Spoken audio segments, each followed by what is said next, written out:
नमस्कार, न्यूज़ 24 देख रहे हैं आप। मैं हूं आपके साथ डॉक्टर मीना शर्मा। राजस्थान की राजनीति में आज जादूगर ने एक बार फिर से जादुई छड़ी घुमाने की कोशिश की है। फिर एक बार नई गारंटीज की बात की है। इन गारंटीज में न सिर्फ राजस्थान की जनता है, बल्कि यहाँ का पशुधन और तमाम भौगोलिक जो परिस्थितियां हैं उनको कैसे बेहतर बनाएंगे, ये भी राजस्थान के मुख्यमंत्री अशोक गहलोत ने जनता से वादा किया है। चुनावी बयान में ये जो बौछार है, ये जो गारंटीज हैं, ये जो वादे हैं, ये जो चुनावी शिगुफे हैं, या जो भी इन्हें नाम दिया जाए, सब अपने अपने हिसाब से नाम तय करेंगे। लेकिन मुख्यमंत्री अशोक गहलोत की हर मुमकिन कोशिश सत्ता रिपीट की, और प्रधानमंत्री नरेंद्र मोदी की हर मुमकिन कोशिश कि कैसे बीजेपी को यहाँ सत्ता में लेकर आए। इसी को लेकर अगले 1 घंटे में हमारे खास मेहमानों के साथ हम विस्तार से चर्चा करेंगे कि आखिर राजस्थान के मुख्यमंत्री ने जो गारंटीज देने का वादा किया है, उसका पलटवार बीजेपी किस तरह से करेगी। हमारे साथ मदन प्रजापत बीजेपी के प्रवक्ता, डॉक्टर प्रदीप चतुर्वेदी कांग्रेस के प्रवक्ता, राजेंद्र मधुकर राजनीतिक विश्लेषक हैं, वेद माथुर साहब वित्तीय मामलों के जानकार हैं, ओम सैनी जी वरिष्ठ पत्रकार हैं, जुड़ने वाले थे लेकिन बीच में गच्चा दे गए, बोले आज समय नहीं है, जबकि उन्होंने वादा किया। हमने किसी और पत्रकार से महोदय से, क्योंकि उनका समय था। बहरहाल ये हमारे वरिष्ठों के बीच की बात है। बात ये है कि मदन प्रजापत जी, मुख्यमंत्री जी जिस तरह से लगातार राजस्थान की जनता और राजस्थान के जनमानस से जुड़े हुए तमाम पक्षों को साधने की जो कोशिश कर रहे हैं, उस कोशिश में आप कितनी सफलता मुख्यमंत्री और कांग्रेस पार्टी को देखते हैं? मीना जी, आपने बिल्कुल सही कहा। आपने बड़े अच्छे शब्दों का प्रयोग किया कि जादूगर जो है अपने एक बार फिर जादूगरी दिखा रहा है। बिल्कुल सही है। जिस तरीके से जादूगर दिखाता कुछ और है और निकलता कुछ और है और होता नहीं कुछ और है। सुना मदन जी, आपने ठीक से नहीं सुना। मैंने दिखा रहा है नहीं बोला है। वो राज्य के मुख्यमंत्री हैं और मैं बोल रहा हूँ, मैं बोल रहा हूँ। मीना जी सुनिए, नहीं सुन नहीं, आपको लीजिए। आप नहीं प्लीज आप सुनिए। आपको भी उनका सम्मान करना चाहिए। वो आप मैं कर रहा हूँ सम्मान मीना जी। मेरे को मालूम है कितना। इसलिए इसलिए प्लीज मैंने मुख्यमंत्री जी को कुछ नहीं बोला। मैंने जादूगर की बात सुनिए मेरी बात। तो मैं जादूगर की बात बता रहा हूँ। आप थोड़ा सा, जादूगर का संबोधन इस आप बहुत वरिष्ठ पत्रकार हैं। आप बहुत वरिष्ठ पत्रकार हैं और मेरे को मालूम है मेरे अंदर भारतीय संस्कृति और इस सनातन का है, तो मैं कि मेरे शब्दों की मर्यादा और मेरे संविधान की संवैधानिक संस्थाएं और संवैधानिक संस्थाओं पर बैठे हुए व्यक्तियों का सम्मान किस तरीके से होना चाहिए, ये भारतीय जनता पार्टी का कार्यकर्ता अच्छी तरह समझता है। मैं बात उस जादूगर की कर रहा हूँ, जो जादूगर की बात होती है उसकी कर रहा हूँ। मैं आपका भी मुख्यमंत्री जी पे नहीं आया। आप पहले सुन लीजिए, मेरा निवेदन है आपसे। और आप बिल्कुल निश्चिंत रहिए। आप बिल्कुल निश्चिंत रहिए। आपका सुनिए, आपका शो मेरे शब्दों की गरिमा के कारण कभी खराब नहीं होएगा। मेरे शब्दों में इतनी गरिमा रहेगी कि आपके शो के ऊपर उसको आप चला सकते हैं। मुझे मालूम है आप वरिष्ठ पत्रकार है और मैं आपका बहुत सम्मान करता हूँ और आपके चैनल का भी सम्मान करता हूँ। मैं कह रहा हूँ जो आपने, मैं एक बार दोबारा बोल देता हूँ आपके लिए। आपने कहा कि जादूगर ने जादूगरी दिखाते हुए, तो बिल्कुल मैं सही कह रहा हूँ कि एक जादूगर होता है, वो जादू दिखाता है, होता कुछ और है, दिखता कुछ और है और निकलता कुछ और है। ये जादूगर की खासियत होती है। और जब आप उसका पिटारा देखेंगे तो उस पिटारे में कुछ नहीं है। राजस्थान की जनता ने पिछले 5 साल में इन्हीं माननीय मुख्यमंत्री जी के भांति भांति के जादू देखे हैं और कुर्सी की सत्ता को बचाने का जादू भी देखा है और जनता को पीछने का जादू भी देखा है। जो गारंटियों की बात करते हैं, वो जादू दिखाने के जो पिटारा है, वो पिटारा के अंदर दिखाया बहुत कुछ जाएगा। चुनाव आ गया और अब उनका माननीय मुख्यमंत्री जी का राजस्थान की जनता को शो दिखाने का टाइम हो गया और इस शो में वो हाथ डाल डाल के भांति भांति के पिटारे में से जादू करके और योजनाएं निकालेंगे, घोषणाएं निकालेंगे। लेकिन पिछले 5 साल में देखा है राजस्थान की जनताओं में कि किस तरीके से राजस्थान में सिर्फ खोखली घोषणाएं होती है और खोखली घोषणाओं के अलावा धरातल पे कार्य कुछ नहीं होता है। मैं आज आपको बताता हूं कि इस राजस्थान की पावन धरा पे 2018 के अंदर एक बंटी आया था, कांग्रेस का बंटी। ये बंटी और बबली की जोड़ी वापस कांग्रेस राजस्थान में जो है वो हैवी होने लग गई। वो बंटी बोल के गया था 1 2 3 4 5 10 किसानों का कर्ज माफ, 1 2 3 4 5 10 युवाओं को बेरोजगारी भत्ता। मीना जी आप भी गवाह हैं, मैं भी हूं और मेरे 2 राजनीतिक विश्लेषक इस आपके मंच पे हैं। ये भी गवाह है कि किस तरीके से 22,000 से ज्यादा किसानों की जमीन नीलाम हो गई और किस तरीके से किसान आत्महत्या करने पे मजबूर हो गया। सोहनलाल कटेला का तो आप बिल्कुल उसी क्षेत्र से आती है, किस तरीके से लाइव वीडियो बनाते हुए और उन्होंने कहा कि मेरी आत्महत्या के लिए यदि कोई जिम्मेदार है तो राजस्थान का मुख्यमंत्री और सचिन पायलट जिम्मेदार है कि उनकी वादा खिलाफी के कारण आज मुझे आत्महत्या कर्ज के बोझ के नीचे दब के आत्महत्या करने के लिए मजबूर होना पड़ता है। मीना जी, राजस्थान को दिया क्या 5 साल में, इसका विश्लेषण होना चाहिए, क्योंकि आप जब नई घोषणा करते हैं तो पिछली घोषणाओं का विश्लेषण भी होना चाहिए कि आप दिया क्या, आपने तुष्टि, इसका आकलन हाँ मैं वही बता रहा हूँ, हम वही बताएंगे जनता। हाँ मैं बता रहा हूँ जनता जो घोषणा मैं बता रहा हूँ मीना जी, राजस्थान के अंदर किस तरीके से तुष्टिकरण की राजनीति देखी गई, किस तरीके से आपने करौली के अंदर जय सिया राम बोलने पे लोगों को जेल में डाल दिया गया, किस तरीके से राजस्थान में शिवदर मंदिर को ड्रिल मशीन लगा के तोड़ दिया जाता है, किस तरीके से राम दरबार गिराया गया, किस तरीके से जोधपुर में एक समुदाय विशेष के लोगों ने तांडव मचाया, किस तरीके से दंगई मुख्यमंत्री आवास पे इफ्तार पार्टी के अंदर भोजन कर रहे थे, ये तुष्टिकरण देखा। राजस्थान में महिलाओं का अत्याचार देखा, 17 बलात्कार प्रतिदिन, 2 लाख से ज्यादा मुकदमे दर्ज हैं और किस तरीके से एक महिला को निवस्त्र करके मदन प्रजापत जी, मैंने आपसे 5 साल का हिसाब नहीं मांगा है। 5 साल का हिसाब आप जनता को दीजिए। अभी सवाल ये है कि आज मुख्यमंत्री ने जो घोषणा, जो वादे, जो एक तरह से आने वाली सरकार से पहले जनता को देखिए मीना जी, जनता को बताया है। नहीं, मैं आऊंगी आपके पास मदन जी, प्लीज वेट करिए। आज मुख्यमंत्री ने राजस्थान की जनता को साधने का जो प्रयास चुनाव के वक्त, चुनाव के मौके पर किया है, उसका बीजेपी के पास क्या पलटवार है, मेरा सवाल ये था। अगर आप इसका जवाब दे सकते हैं तो प्लीज दीजिए, नहीं तो मैं मेरे दूसरे मेहमानों के मैं तो वही बता रहा हूँ मीना जी, आप सवाल पूछेंगे तो मैं मुख्यमंत्री की जो योजना है उस पर यह कहता हूँ बहुत बढ़िया है, आप बढ़िया योजनाएं ला रहे हो, तो पिछला भी आपको विश्लेषण सुनिए। नहीं, एक मिनट सुन तो लीजिए मीना जी मैं विनम्र करता हूँ, आप सुनने दीजिए, आपसे मैं उम्मीद नहीं कर सकता। ये मैं ये दिखा रहा हूं कि बोलने वाले किस तरीके से झूठे वादे करके 2018 में सत्ता पे काबिज हुए थे और काबिज होने के बाद में इस राजस्थान ने कुर्सी में सत्ता का संघर्ष देखा और सत्ता के संघर्ष में राजस्थान की जनता को पिसते हुए देखा है।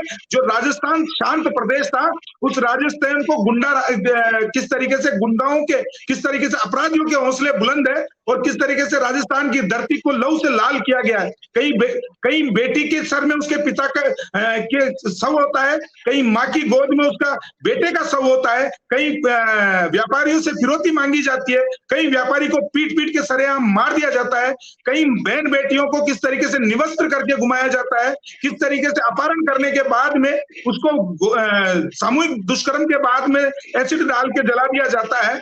इस राजस्थान ने देखा है, राजस्थान की सबसे बड़ी पंचायत के अंदर एक मंत्री खड़ा होकर ये बोलता है कि मर्दों का प्रदेश है इसलिए बलात्कार होते हैं, उसका जवाब भी मुख्यमंत्री जी को देना पड़ेगा। मुख्यमंत्री जी को वो जो लाल डायरी टेबल नहीं होने दी सदन के अंदर और भ्रष्टाचार की पराकाष्ठा किस तरीके से होती है, जल जीवन मिशन में 38,000 करोड़ रुपए राजस्थान के मंत्री और राजस्थान के कार्यकर्ता, कांग्रेस के कार्यकर्ता झीम जाते हैं, उनका जवाब भी देना पड़ेगा। जवाब देना पड़ेगा मुख्यमंत्री को कि अपनी नाक के नीचे 2 करोड़ रुपए और 1 किलो सोना कैसे मिल जाता है उनके डिपार्टमेंट के अंदर।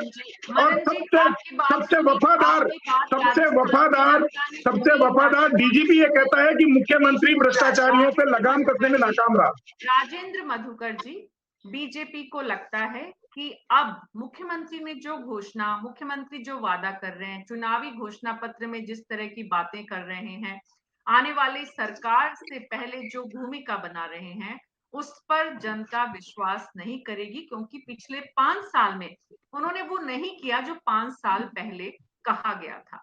जनता के बीच में आप लोग रहते हैं राजेंद्र मधुकर जी, जनता क्या सोचती है जब इस तरह की घोषणाएं, इस तरह की वादे चुनावी घोषणा पत्र में शामिल करने की जो तैयारियां हैं, वो गारंटीज जो मुख्यमंत्री की तरफ से दी जा रही है, जनता का रिएक्शन, जनता की सोच, जनता का इस पर किस तरह से व्यवहार है राजेंद्र मधुकर जी?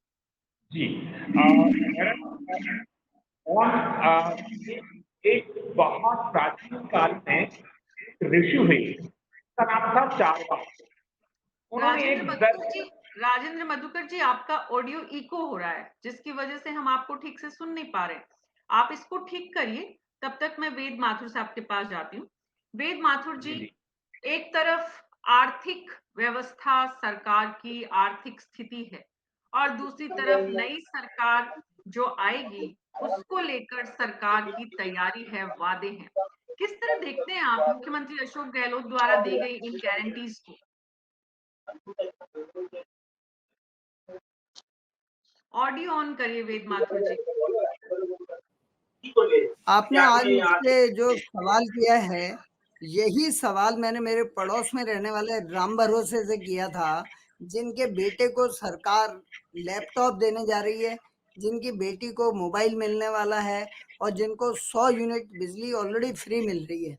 मैंने उनसे पूछा कि आपको इस सरकार के बारे में आपका क्या कहना है? उनका ये कहना था साहब कि मेरे लड़के को सरकारी नौकरी नहीं मिली सिर्फ इसलिए कि पेपर लीक हो गए और लीक करने वाले में वो लोग शामिल थे जिनकी ये जिम्मेदारी थी कि वो निष्पक्ष और ढंग से पारदर्शी तरीके से परीक्षाएं आयोजित करें। तो ऐसे बहुत सारे राम भरोसे हैं। आप उनको लैपटॉप देके, आप उनको मोबाइल देके, 100 यूनिट बिजली देके बहला तो रहे हैं, लेकिन जहाँ राम भरोसे की लड़की की इज्जत सुरक्षित नहीं हो, जहाँ उसको राम भरोसे को जो उनके लड़के के रोजगार में दिक्कतें आ रही हैं इसलिए कि जो लोग पेपर लीक करके पास हो जाते हैं, तो जो जेन्युइन प्रत्याशी होता है वो पास नहीं हो पाता है, तो क्या राम भरोसे उसको वोट देगा? दूसरी बात यह है कि आज की जो गारंटी हैं उन पे मैं बिंदुवार चर्चा करूंगा। मुझे खेद है कि कई बार कई पैनलिस्ट भाषण देने लगते हैं उस अपनी पार्टी के पक्ष में। मैं बिंदुवार चर्चा करूंगा। एक किसानों को गोबर की बात कही है, लेकिन हकीकत ये है कि अव्यवहारिक स्कीम है जो कि वित्तीय बोझ बढ़ाएगी सरकार पे, और दूसरी इस तरह की योजनाएं भ्रष्टाचार का बहुत बड़ा गढ़ बनती हैं। छत्तीसगढ़ में भी ये सब हो रहा है, यहाँ रिपीट होगा। आप इंग्लिश मीडियम में सबको प्रवेश देने की बात कर रहे हैं, लेकिन क्या सरकारी टीचर्स हमारे समर्थ हैं अंग्रेजी माध्यम से पढ़ाने में? ये मेरा सवाल है गहलोत जी की सरकार से। आप लैपटॉप की बात पे मैं कह चुका हूँ कि उस लैपटॉप का मैं क्या करूंगा कि यदि मुझे परीक्षा में आप पास नहीं कर रहे हैं और उसके अंदर जो अन्याय हो रहा है उसके कारण मैं योग्य होने पे भी परीक्षा पास नहीं कर रहा हूँ, लेकिन मुझे आप लैपटॉप देके एक तरह का रिश्वत दे रहे हैं, जो भी दे रहे हैं। आपदा बीमा का जो कॉन्सेप्ट है जरूर मुझे अच्छा लगा है, लेकिन मेरा गहलोत जी से सवाल है कि 5 साल बाद उन्हें क्यों याद आया? पांचवा एक ओपीएस स्कीम की बात है। देखिए, मेरा एक सवाल है सारी सरकारों से कि आप पुरानी पेंशन योजना लागू कर रहे हैं नहीं कर रहे हैं, बहुत अच्छी बात है, लेकिन सरकारी कर्मचारी तो 1-1.5% है। बाकी के जो 99% या 98% लोग अनऑर्गेनाइज सेक्टर में काम कर रहे हैं, उनके लिए गहलोत जी की क्या योजना है? उनको कौन सी पेंशन मिलने वाली है? कुल मिला के मैं अपनी बात को समाप्त ये कह के करना चाहूंगा कि हमारी जो ये गहलोत सरकार घोषणा पे घोषणा कर रही है, गारंटी पे गारंटी दे रही है, इसकी विश्वसनीयता इसलिए नहीं है कि ये चुनावी मौसम में कर रही है। आपके पास 5 साल पूरे थे काम करने के लिए। उस 5 साल में आप अलग अलग रिसोर्ट के अंदर अपने विधायकों को लेके छुपते फिरे या विधायकों को बंधक रखा गया, लेकिन अब चुनाव के समय आप गारंटी पे गारंटी दे रहे हैं। दूसरी चीज, जो पढ़े लिखे लोग हैं, अर्थशास्त्र का थोड़ा बहुत भी जानकारी रखते हैं, उनकी ओर से मैं एक सवाल करूंगा, क्या राजस्थान सरकार की वित्तीय स्थिति इस लायक है? आज भी एक बड़े अखबार में एक स्टोरी आई है कि राजस्थान सरकार की ट्रेजरीज है वो बिल पास नहीं कर पा रही है, उनका पैसा नहीं है। तो क्या सरकार की वित्तीय स्थिति इस लायक है कि वो इन सब जो घोषणाएं और गारंटियां दे रही हैं इन पे खर्च कर पाएगी? तो कुल मिलाकर ये नहीं है। दूसरा इसका पहलू इस सवाल का भी पार्ट कि भारतीय जनता पार्टी क्या कर रही है। तो देखिए, जी, इसमें नेगेटिव चीज तो ये है कि भारतीय भारतीय जनता जनता पार्टी क्या कर रही है, यही सवाल मैंने मदन प्रजापति जी से मैं पूछा था। मैं शॉर्ट में लेकिन इसका जवाब दूंगा, शॉर्ट हाँ, में जवाब हाँ, दूंगा मैडम। हाँ, इसका जवाब ये है कि भारतीय जनता पार्टी की विडंबना ये है कि उनके पास कोई और स्टेट में ऐसा मॉडल नहीं है कि हमने हाँ, हरियाणा में बहुत अच्छा किया है, मध्य प्रदेश में बहुत अच्छा किया, कर्नाटक में हम बहुत बढ़िया काम करके आए। उनके हाँ, पास कहने को कुछ भी नहीं है। उनके हाँ, पास कहने के लिए क्या है? नरेंद्र मोदी जी का फोटो है। उनके पास कहने के नाम पे ब्रांड नरेंद्र मोदी के अलावा हिंदुत्व है, और ज्यादा कुछ नहीं है। लेकिन हाँ, उनकी दुकान का जो ग्राहक है, मैं कई बार गंदी वोकेबुलरी यूज करता हूँ कि भारतीय जनता पार्टी की दुकान का जो ग्राहक है वो हिंदुत्व के नाम पे वोट देता है, उसके अंदर भाजपा ने विकास का तड़का लगाया है, लेकिन उस विकास जो तथाकथित विकास है उसकी कितनी विश्वसनीयता है इसके बारे में तो खैर बड़ी विस्तृत गुजरात चर्चा मॉडल की की। चर्चा होती थी पहले, सुनते थे गुजरात मॉडल, आजकल वो भी नहीं सुनाया जाता है, ना कहा जाता है, ना बताया जाता है। बहरहाल यस, डॉक्टर प्रदीप चतुर्वेदी, बहुत वाजिब सवाल उठाए हैं वेद माथुर जी ने, आम आदमी से जुड़े हुए हैं। डॉक्टर प्रदीप चतुर्वेदी, इन सवालों का सामना आपको भी करना पड़ता होगा, आज हमारे शो में ही नहीं, इसके अलावा भी आप जनता के बीच जाते हैं, पार्टी ऑफिस में प्रवक्ताओं के साथ बैठते हैं, पार्टी के नेताओं मंत्रियों के साथ बैठते हैं। इन सवालों के जवाब जब देने होते हैं तो प्रवक्ता के तौर पर आप यहाँ पर तो अपनी जिम्मेदारी पूरी कर देंगे, वो एक अलग मुद्दा है। मुद्दा ये है कि इनकी ग्राउंड रियलिटी क्या है इन सब सवालों की। मीना जी, जहां तक मैं वेद माथुर जी को सुन रहा हूं और उनके जो तर्क मेरी समझ में आते हैं, उनके हिसाब से तो विकास की कोई मायने ही नहीं है, क्योंकि अगर विकास होगा तो भ्रष्टाचार होगा, अगर विकास नहीं होगा तो भ्रष्टाचार नहीं होगा। तो सवाल यह है कि अगर सरकार जो अस्तित्व में आती है और वो अगर विकास की बात नहीं करती है तो किस सरकार किस लिए बनाई जाती है? सरकार विध्वंसक होती है, विकास के लिए ही सरकार की जिम्मेदारी होती है। माथुर साहब, विकास की जिम्मेदारियां जिन सरकारों पर होती है उनमें भ्रष्टाचार की स्थिति होती है, लेकिन सवाल यही है कि विकास मुख्य मुद्दा होता है। आपने तो जो बात कही है उसमें विकास की संभावना को ही नकार दिया है, तो विकास की संभावना नहीं तो फिर किस लिए सरकार बनती है? और जहां तक मुख्यमंत्री अशोक गहलोत जी ने कांग्रेस सरकार की बात की है, देखिए, गोबर की बात कही, यदि आप गोबर खरीदने नहीं, आपने तो विकास की बात को ही नकार दिया है। आपकी बातों जो सार निकलता है उसमें आपने विकास की सारी व्यताओं को नकार दिया है। आपके हिसाब से विकास उचित है ही नहीं। लेकिन आज मेरे लिए मेरी जानकारी में इजाफा हुआ है कि गोबर खरीदना विकास है कांग्रेस की नजर में। धन्यवाद, ये मेरे लिए नई जानकारी है। ये किसानों के लिए उनके किसानों के विकास की बात की है उन्होंने। वो गोबर जो फेंकता है अपने खेतों में डालता है करता है, नहीं, आपको गोबर की जरूरत नहीं है शायद, इसलिए आपको महत्व नहीं पता इस बात का। आप सोचिए 2 रुपए किलो गोबर खरीदने से किसानों को कितनी बड़ी पूंजी आय होने की उम्मीद है, आप समझिए इस बात को। उसके लिए जिसको वो अपने काम में लेकर उसको अपने जो काम करता है, अब उसे वो पैसा भी अर्जित कर सकेगा।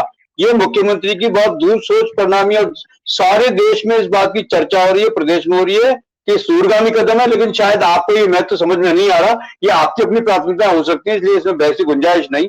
लेकिन सवाल यह है कि उन्होंने किसान वर्ग को एक अतिरिक्त आय का जो जरिया दिखाया है, जो उसकी नजर में जिसकी कोई वैल्यू नहीं थी, सिर्फ वो खेत में खाद की काम लेता था या फसल में काम लेता था, अब उससे आय अर्जित करने का साधन भी उन्होंने एक मुहैया कराया है, जो बहुत ही दूरगामी सोच और सार्थक कदम है।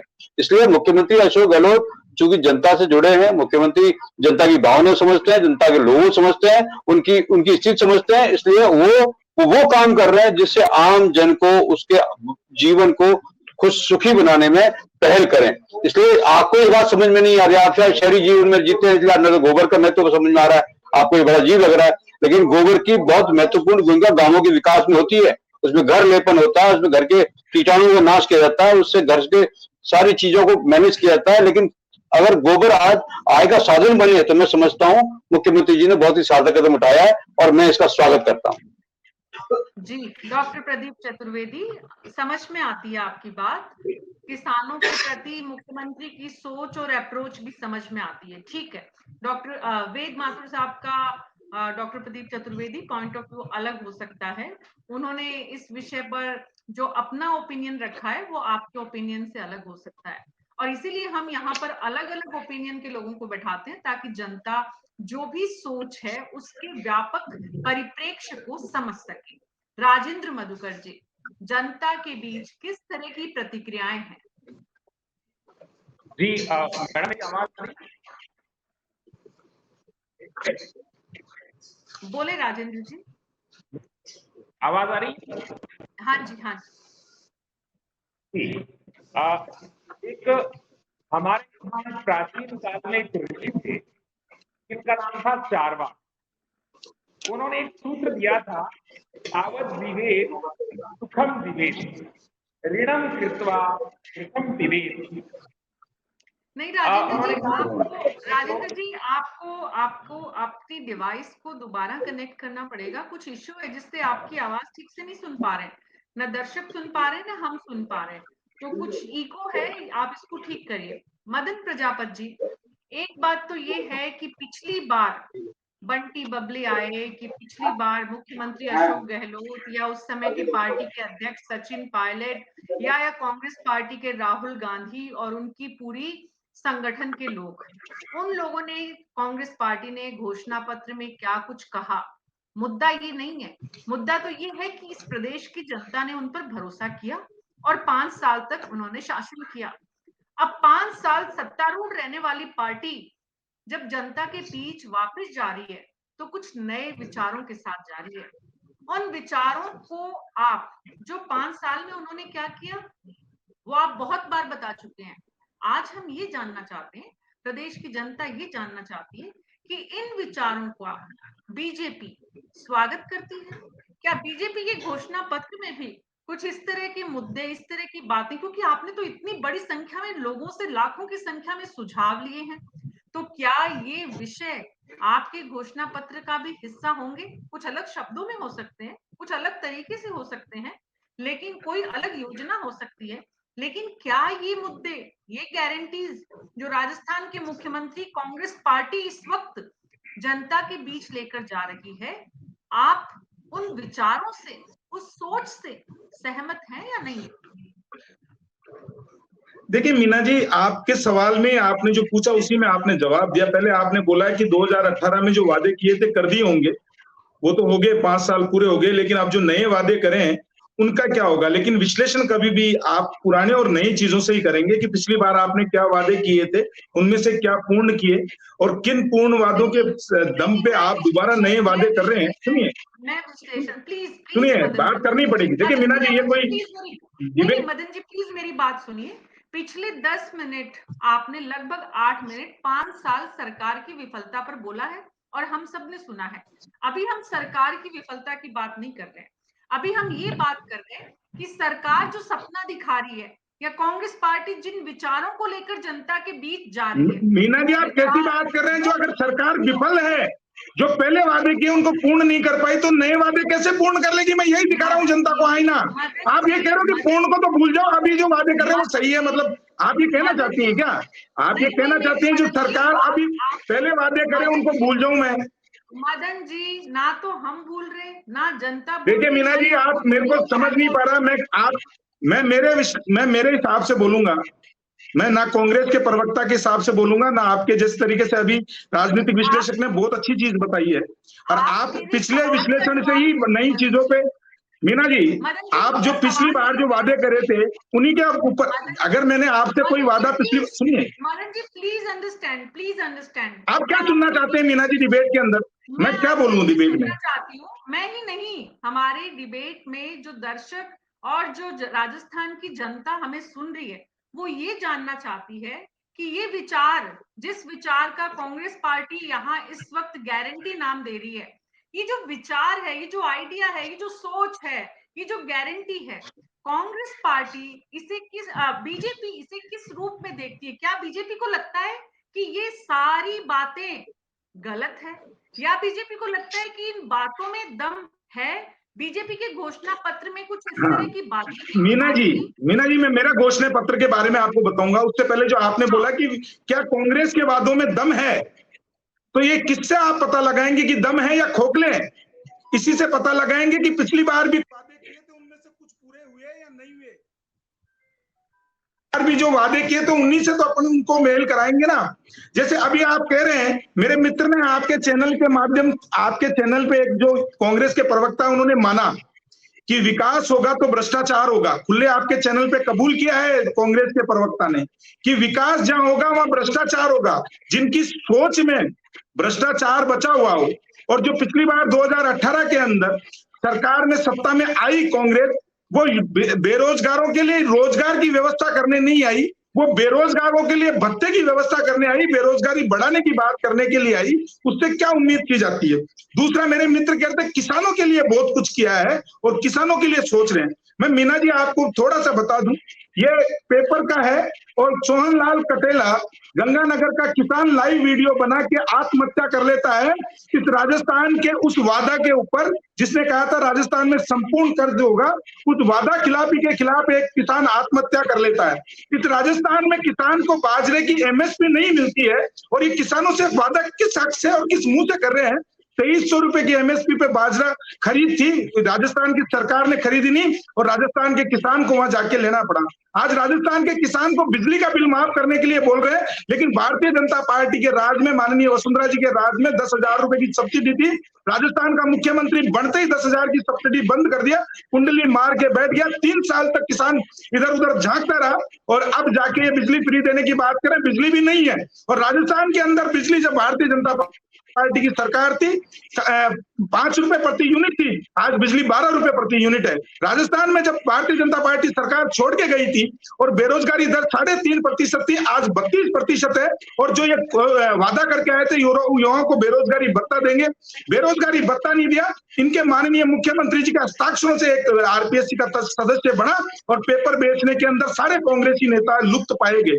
अभी जो जिस तरीके से आपके चैनल पे बहुत ही अच्छी तरह जो राजनीतिक विश्लेषक उन्होंने बताया कि किस तरीके से कैसे किस तरीके से इन्होंने बातें करते हैं, वादे करते हैं, और जब जनता नहीं आएगी अब इनके वादों के अंदर, क्योंकि 5 साल तक भुगता है जनता ने, और ऐसा भुगता है कि वो 5 साल तो छोड़िए, अगले 30 साल तक ये कुछ भी वादे कर ले। और वादे ये चुनावी साल में वादे याद आते हैं क्या मुख्यमंत्री जी को?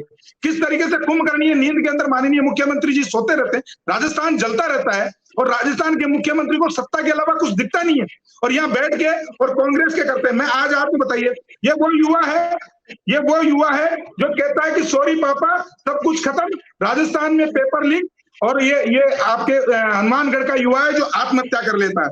अपहरण कर मारपीट करके जूता चटाया जाता है इस अशोक गहलोत की सरकार के अंदर। और ये देखिए, एक बार ये चेहरा और दिखाइए मीना जी, ये चेहरा दिखाइए।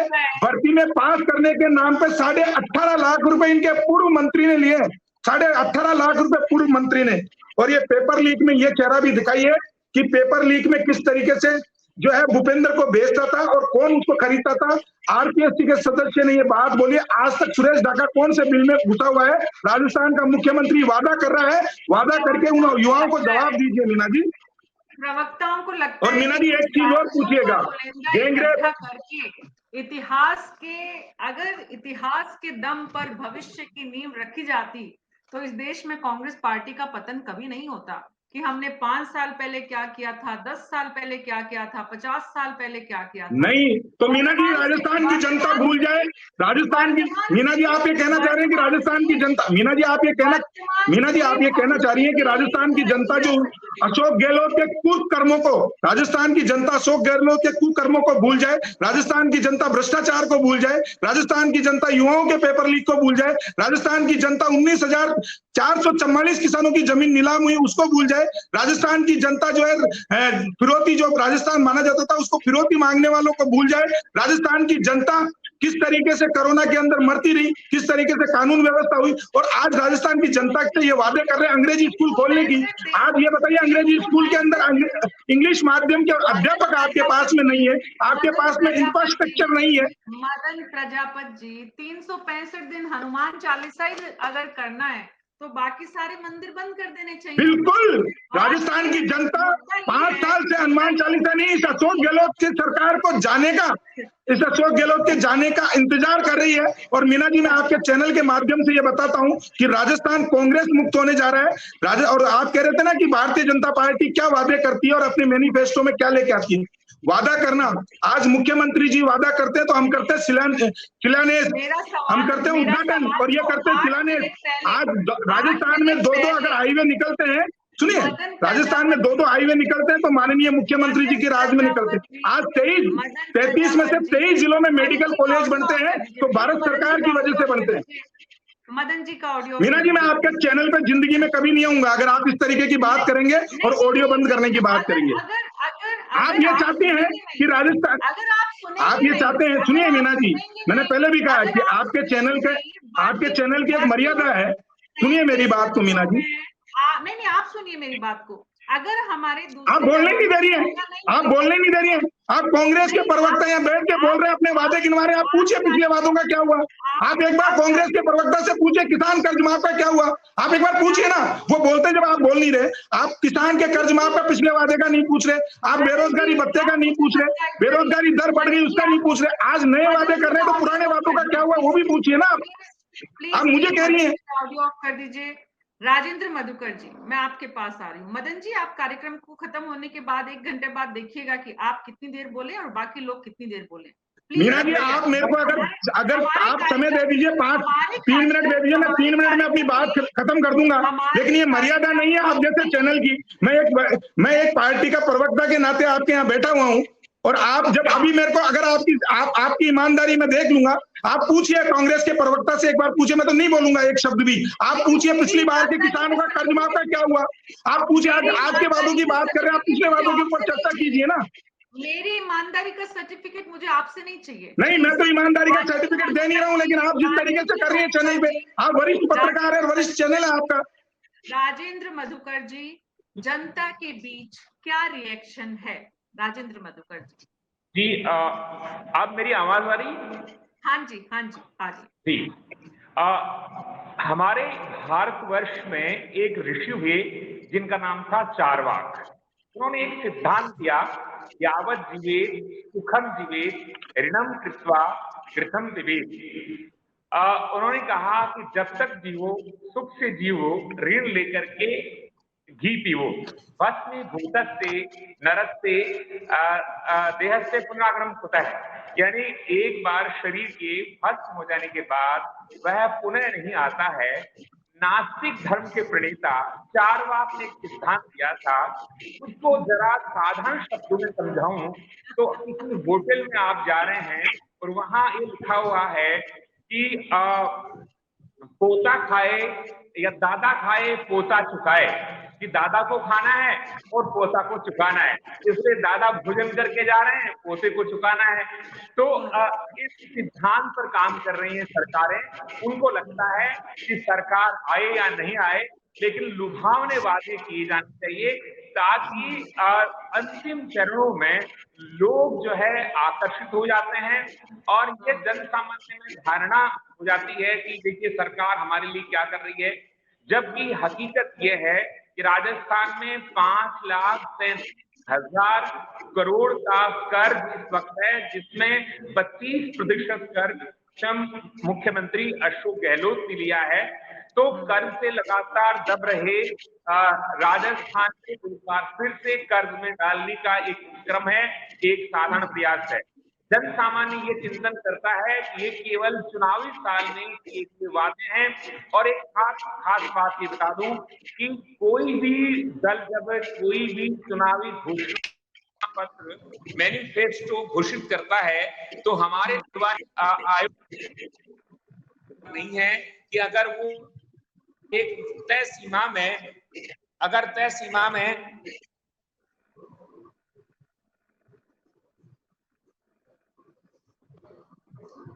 राजेंद्र मधुकर जी इंटरनेट की समस्या से जूझ रहे हैं। डॉक्टर प्रदीप चतुर्वेदी, एक वाजिब सवाल हर तरफ अब आपके सामने आएगा जब आप जनता के बीच जाएंगे। तो जो सवाल बीजेपी उठा रही है वो सिर्फ बीजेपी का सवाल नहीं है, वो सवाल जनता का भी बनेगा कि आपने पिछली बार भी बहुत वादे किए थे, इस बार वो वादे पर आप पर भरोसा क्यों करें।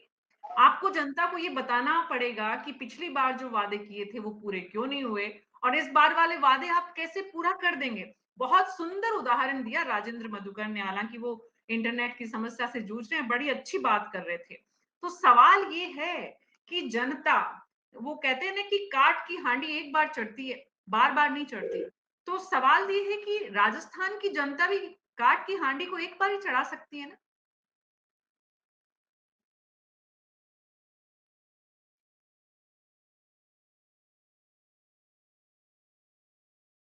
डॉक्टर प्रदीप चतुर्वेदी।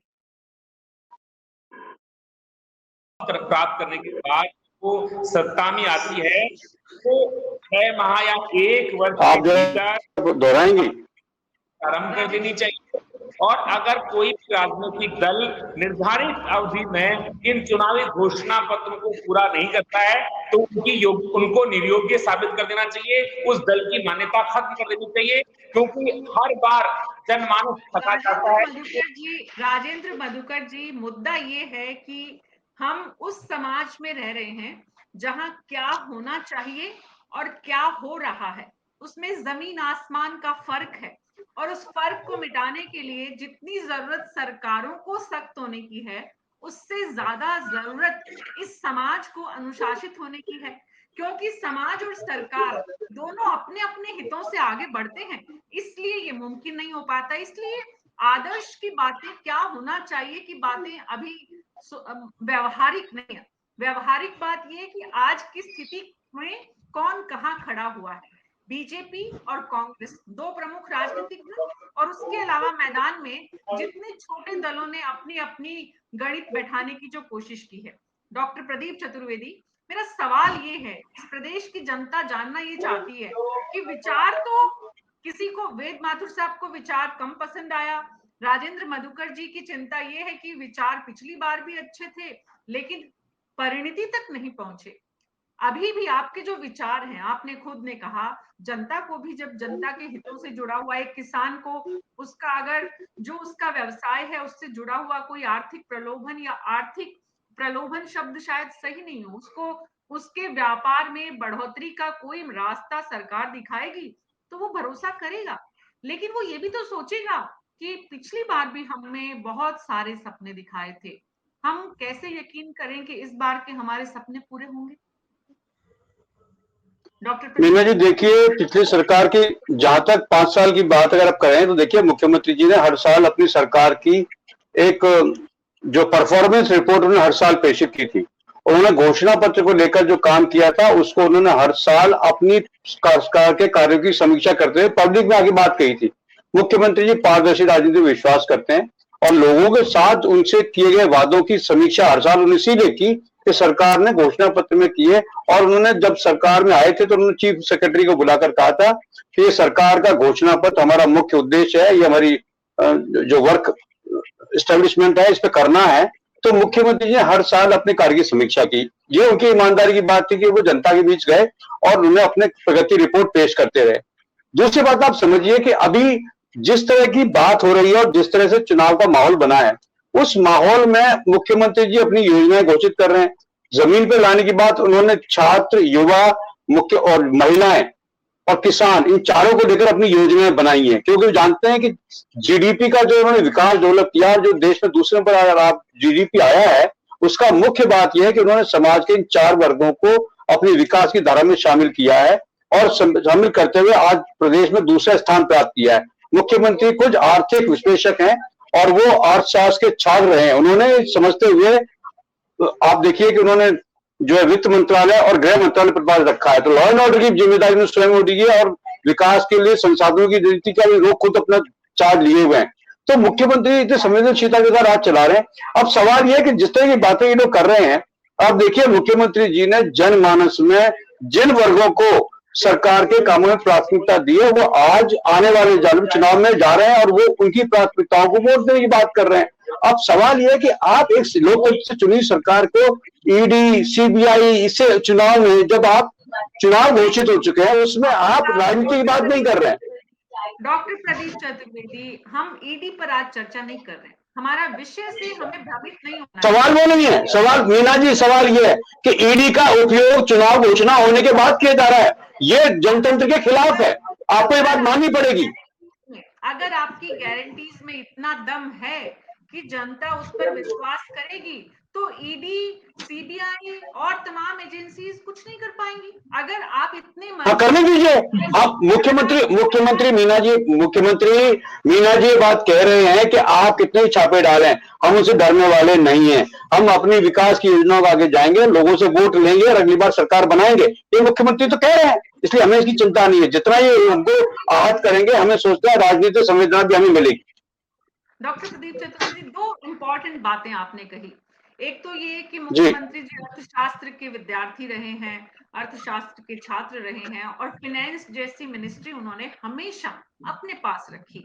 होम और फाइनेंस, दो मिनिस्ट्रीज मुख्यमंत्री ने अपने पास रखकर दो लायक कैबिनेट मिनिस्टर्स को उससे दूर रखा। पहली बात तो ये पावर का डिस्ट्रीब्यूशन नहीं होना नहीं, चाहिए। ये भी ठीक नहीं है, ये भी ठीक नहीं है मीना जी, ये बात भी आपकी उचित नहीं है। आपको ध्यान हो, सुनिए सुनिए, आप सुनिए, आप इससे पहले वित्त मंत्री के रूप में चंदनलाल वैद्य वित्त मंत्री रहे हैं और प्रद्युम्न सिंह जी वित्त मंत्री रहे हैं, ऐसा नहीं है।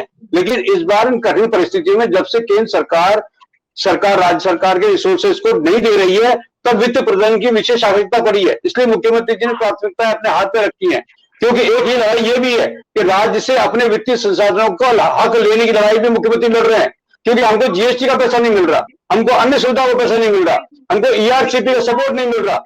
सबसे बड़ा राज्य है, लेकिन हमको आज भी हमको एक राष्ट्रीय परियोजना इस प्रदेश को नहीं दी है। आप समझ सकती हैं कि किस तरह की लड़ाई मुख्यमंत्री अशोक गहलोत केंद्र सरकार से लड़ रहे हैं। उसके बावजूद भी हम जीडीपी में दूसरे नंबर पर हैं।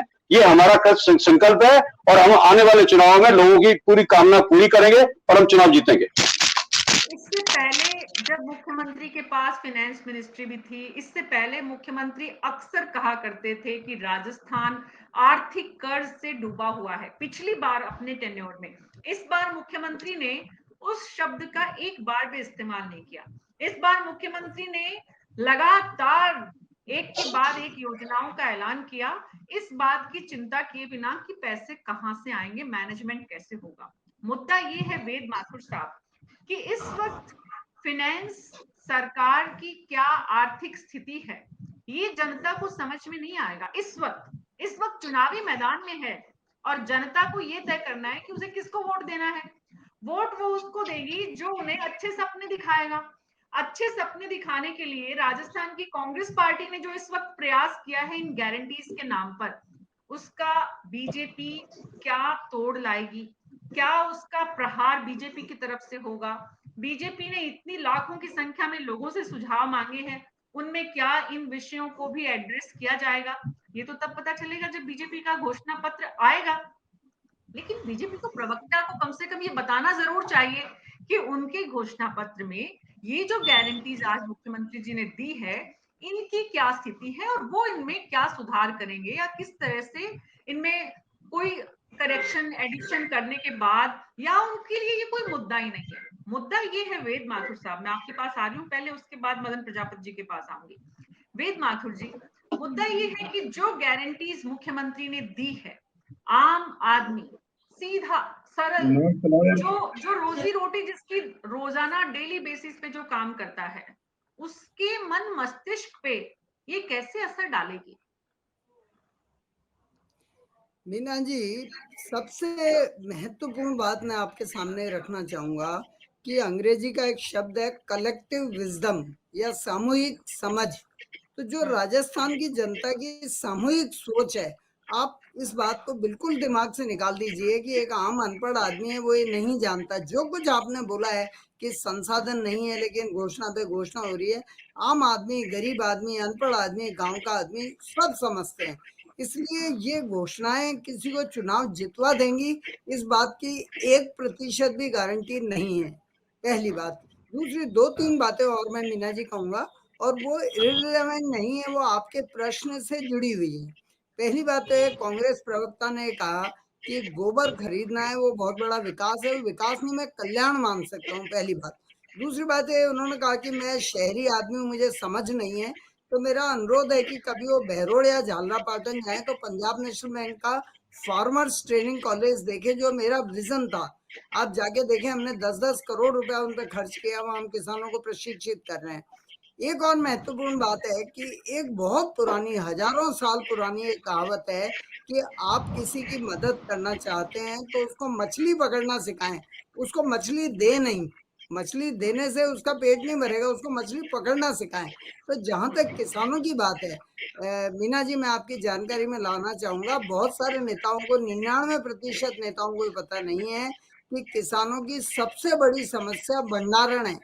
उसको कैसे स्टोरेज करें, उसका 10%, 15%, 25% नष्ट हो जाता है। तो भंडारण का सरकार ने क्या किया, उसकी कैपेसिटी कितनी बढ़ाई, आपने सिंचाई के लिए क्या किया, आपने बिजली के लिए क्या किया, उन्नत किस्म के खाद बीज के वितरण के लिए आपने क्या किया।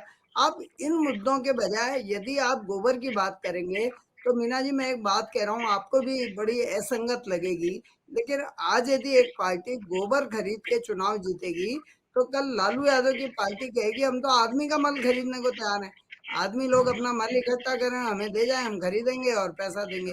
तो ये कोई वो मछली पकड़ना सिखाने वाले जो उपाय हैं, या आप किसानों को ट्रेनिंग देंगे किस तरह अपनी वो प्रोडक्टिविटी उत्पादन बढ़ाएं, वो बात नहीं हो रही है।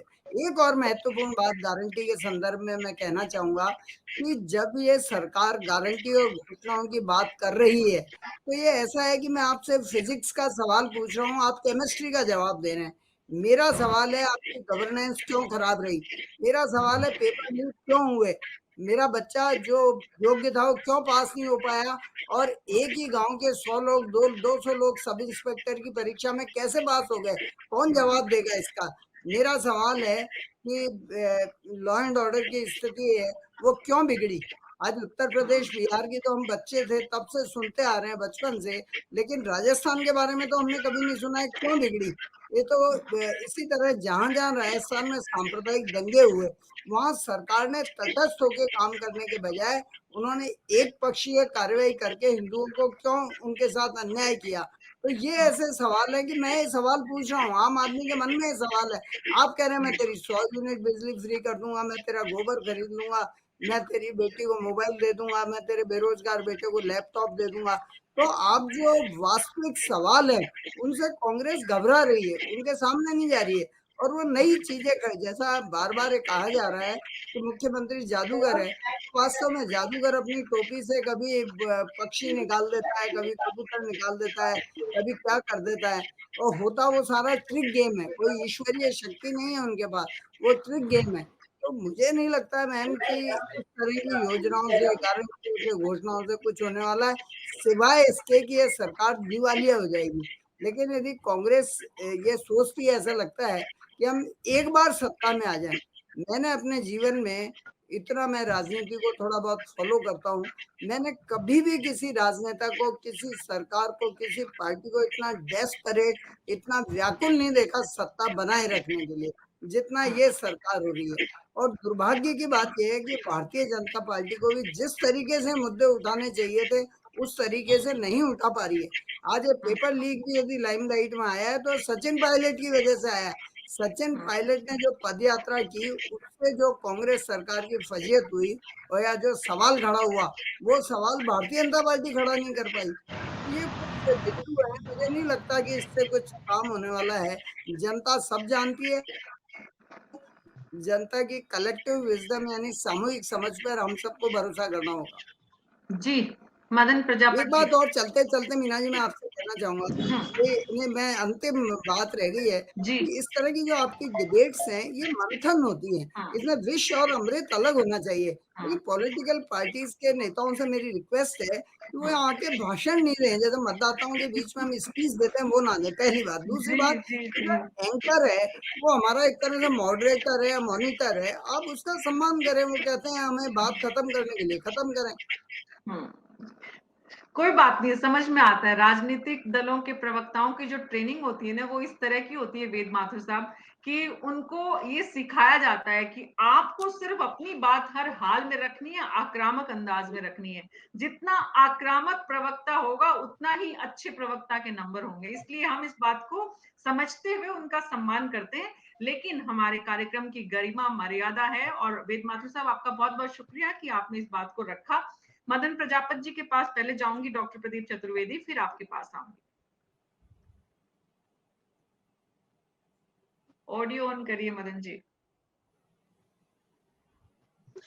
एक मैं डॉक्टर साहब की एक बात से असहमत हूँ, बड़े सम्मान के साथ में मैं डॉक्टर साहब को कह रहा हूँ कि डॉक्टर साहब सचिन पायलट जी के बाद में पेपर लीक का मामला नहीं आया। पेपर लीक का मामला उससे पहले हमने उठाया है और हमने आंदोलन के अंदर माननीय उस टाइम के प्रदेश अध्यक्ष माननीय सतीश पूनिया जी का पांव टूटा था। और दूसरी चीज में आज आपने कहा कि सचिन पायलट जी ने लेमलाइट में लेके आए, लेकिन सचिन पायलट जी सिर्फ वो जो आप सत्ता की बात कर रहे हैं, संघर्ष ही 5 साल तक जनता ने सत्ता का देखा है, किस तरीके से सत्ता के संघर्ष में एक कुर्सी गिराना चाहता था, दूसरा बचाना चाहता था, 5 साल इसी चीज में निकाल दिए इन्होंने। दूसरी चीज मीना जी, मैं आपसे एक बड़ी विनम्रता से और बड़ी उससे कह रहा हूं कि आप किस तरीके से जो प्रवक्ता या कि आप बोल रहे हैं, मैं आपकी बात को भी असहमत करता हूँ, सम्मान असहमत करता हूँ कि हमको क्या सिखाया जाता है, या आपको नहीं, हमको सिखाया जाता है कि जनता को सच से अवगत कराया जाए। और जनता को सच से अवगत कराने के लिए अगर आप मेरे को क्रिटिसिज्म कर रहे हैं और आप बोल रहे हैं कि सच नहीं बोलना चाहिए, पुराने वादों के से नए वादों को अगर आप कंपेयर करना, अपनी बात को गलत बता रहे हैं, तो मैं ये गलती बार बार आपके चैनल के माध्यम से करूंगा, कोई दिक्कत नहीं है। लेकिन मैं फिर पूछना चाहता हूँ कि आज अभी प्रदीप चतुर्वेदी जी, दूसरी चीज आपने थोड़ी, अपन बहस नहीं करेंगे, फिर आप बोलोगे ज्यादा टाइम ले लिया, मेरी बात नहीं रखने दोगे आप बोल लीजिए, आप एक काम करिए, मेरे को बोलने मत दीजिए, आप खुद बोल लीजिए। आप गलत बात बोल रहे हैं, हम हमारे चैनल पे इतनी अनुमति किसी को नहीं, आप ऐसे कैसे कह सकते हैं कि प्रवक्ताओं को क्या सिखाया जाता है? ये आप नहीं, मैं आपको बोलूं कि आपको क्या सिखाया जाता है, ये अच्छा लगेगा क्या? बिल्कुल बिल्कुल आप बोलें, हमें क्या, मैं आपको बोलूं कि आपको क्या सिखाया जाता है, ये अच्छा नहीं लगता है। और अगर मेरी बात को मैं, अब मेरे को आप फिर बोलोगे समय ज्यादा ले लिया, मेरी बात रखने दीजिए। आप फिर बोलेंगे समय ज्यादा ले लिया, मेरे को बात तो आप रखने देते नहीं, फिर समय गिनवाते हैं आप, मेरे को रखने दीजिए ना बात। मैं ये कह रहा हूँ, बहुत देर से मदन जी, मेरी बहुत बर्दाश्त करने की सीमा, आप खुद ही बोल दीजिए, आप खुद ही बोल लीजिए, मेरे को बोलने नहीं देंगे आप। मैं बहुत देर से आपको सुन रही हूँ, एक तो आप अपनी टोन ठीक करिए प्लीज। पहली बात, मैंने बहुत वेद माथुर जी बात को मैंने सम्मान के साथ जल्दी खत्म किया कि आपको मौका ज्यादा मिले, लेकिन इसका मतलब ये नहीं है कि आप इस तरह से पब्लिक प्लेटफॉर्म, मीना जी, आप बोलने नहीं दे रहे हो मेरे को, उल्टा मेरे को बोल रहे हो आप। बोलने दिया जाएगा आपको, बोलने कहाँ बोलने दे रहे हो आप एक बार डिबेट निकाल के देखिएगा आज की, आप बोलने कहाँ दे रहे हैं मेरे को? आप मेरे को बोलने कहाँ दे रहे हैं? मैं बोलूं? आप बोल लीजिए, आप बोल लीजिए पूरा, और आप मुद्दे पर बोलेंगे जैसा कि बाकी लोग बोल रहे हैं। मीना जी, आप बोलने देंगे मेरे को? फिर आप टाइम गिनवाएंगे मेरे को? आप बोलने देंगे मेरे को? मैं ससम्मान आपको 3 बार बोल रहा हूँ, मैं ससम्मान बोल रहा हूँ आपको, आप बोलने देंगे? आपने कहा कि भारतीय जनता पार्टी, बार बार आप कह रहे हैं कि कांग्रेस के मैनिफेस्टो का क्या करेंगे। हम कांग्रेस के जैसे झूठे वादे नहीं करते हैं मीना जी। हम वादा करते हैं कि अगर 356 हटेगी तो हटेगी, 3 तलाक हटेगा तो हटेगा, 3 तलाक हटेगा तो हटेगा, महिला आरक्षण आएगा तो आएगा। ये वादे अगर भारतीय जनता पार्टी अपनी मैनिफेस्टो में लेके आती है तो पूरा करते हैं। ऐसा नहीं है कि किसानों का कर्ज, संपूर्ण कर्ज माफ होगा और राजस्थान का किसान दर दर भटक रहा हो, 19,000 किसानों की जमीन नीलाम हो जाए, मैं आपके चैनल पे पूछूं तो गुनाहगार साबित हो जाऊं। राजस्थान की माताओं और बहनों की इज्जत अगर इस राजस्थान में लुटती रहे और मैं एक महिला को निवस्त्र करके घुमाने की बात मैं आपके चैनल पे उठा दूं और गुनहगार साबित हो जाऊं, तो बिल्कुल मैं भारतीय जनता पार्टी का कार्यकर्ता हूं, गुनहगार साबित होने के लिए तैयार हूं। एक युवा आत्महत्या कर ले, पेपर जैसे माथुर साहब ने कहा कि वादा किया था रोजगार देने का, 1 लाख रोजगार रोज देंगे और पूरे 5 साल में सिर्फ 45,000 रोजगार, और उनकी बात उठाने के लिए अगर आप मुझे गुनहगार, तो मैं बिल्कुल गुनहगार साबित होने के लिए तैयार हूं। अगर राजस्थान में किस तरीके से किसानों की बिजली के बिल के ऊपर माननीय मुख्यमंत्री जी सब्सिडी के ऊपर कुंडली मार के बैठ जाते हैं और 200 यूनिट जब चुनाव सरकार आने वाले होते हैं तो कुछ यूनिट बिजली के फ्री देते हैं और बिजली नहीं दे पाते। 3 लाख कनेक्शन अगर किसानों के पेंडिंग पड़े रहते हैं और उनकी बात उठाना आपके चैनल पे गुनहगार है, तो मैं गुनहगार हूं। मैं गुनहगार राजस्थान की जनता के लिए, प्रत्येक भारतीय जनता पार्टी का कार्यकर्ता है। और जब मैनिफेस्टो आएगा नीलम जी, मीना जी, जब मैनिफेस्टो आएगा तो इसी किसान की बात होगी, इसी युवा की बात होगी, इसी महिला की बात होगी, इसी कानून व्यवस्था की बात होगी। बात सिर्फ पूरा वादे और घोषणा करने के लिए नहीं होगी, उन घोषणाओं को, उन वादों को अमली होगी और गरीब की, महिला की और अंतिम पंक्ति में जिस तरीके से केंद्र में माननीय मुख्यमंत्री जी के सरकार बनी हुई है, वैसी सरकार राजस्थान में होगी। राजस्थान तो भारत सरकार से दिए जाते हैं। ढाणी को गांव से, गांव को शहर से अगर जोड़ा जाता है तो माननीय प्रधानमंत्री जी के माध्यम से जोड़ा जाता है। जी मीना जी, आप कुछ कह रहे हैं? ढाणी को शहर को अगर जोड़ा जाता है, मंत्री सड़क योजना से जोड़ा जाता है। हमने और पूरे देश ने देखा है, प्रदेश ने भी देखा है मदन प्रजापत जी, कि महिलाओं को आपने आरक्षण, नारी शक्ति संवर्धन बिल लाकर कितने प्रतिशत महिलाओं को मौजूदा विधानसभा के चुनावों में टिकट दिए हैं? हमने देखा है आपकी कथनी और करनी का जो फर्क है वो भी हमने देखा है, देश ने देखा है, समाज ने देखा है, महिलाओं ने देखा है, और भी बहुत कुछ है बात करने के लिए। आखिरी सवाल राजेंद्र मधुकर जी, आखिरी सवाल आपसे है कि इस वक्त शेखावाटी इलाका जो सबसे ज्यादा निर्णायक होता है और वहां से जहां आप आते हैं, मुख्यमंत्री जो संदेश देना चाहते हैं उसे पहुंचाने में कितने कामयाब हुए हैं?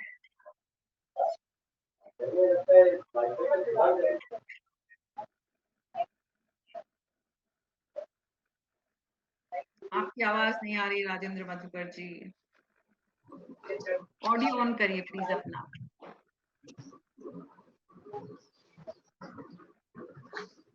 हाँ जी बोले।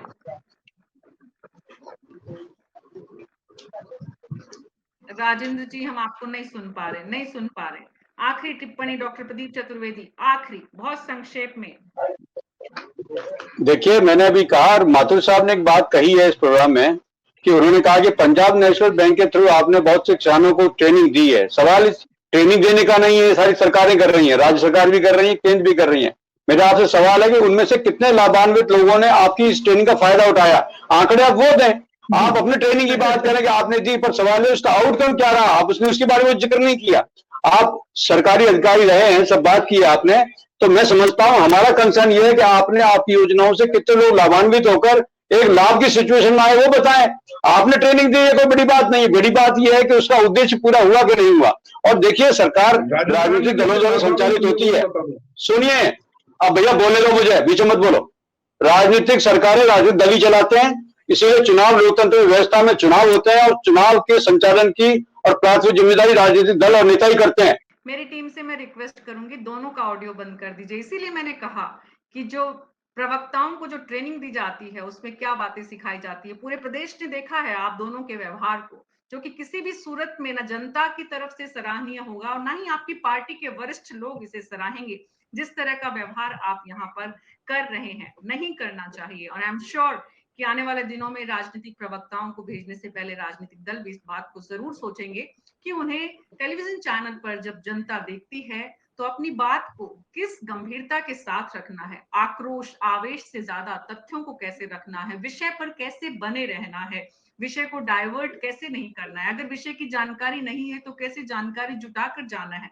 ये तमाम पहलू हैं जो राजनीतिक दल जितना बेहतर समझेंगे, उनके प्रवक्ता जनता तक उस दल की बात को उतनी ही बेहतर ढंग से समझा पाएंगे, पहुंचा पाएंगे। आप सबका बहुत बहुत शुक्रिया इस चर्चा में शामिल होने के लिए। न्यूज़ 24 पर शाम 6 बजे हर दिन हम आपसे मुलाकात करते हैं। राजस्थान के रंग अलग अलग जो तस्वीरें दिखती है हर दिन, और अब तो चुनाव की बिसात पर हर समय नया राजनीतिक घटनाक्रम जिस तरह से आगे बढ़ रहा है, हम दिन में कई बार आपसे मुलाकात करते हैं। आप अपना फीडबैक, अपने सुझाव हमारे कमेंट बॉक्स में जरूर डालें ताकि हम हमारे जो दर्शक देख रहे हैं उन तक भी इस बात को समझे कि उनकी ओपिनियन क्या है, हमें वो क्या समझाना चाहते हैं, राजनेताओं तक वो क्या संदेश देना चाहते हैं, हमारे पैनलिस्ट से वो क्या सवाल करना चाहते हैं।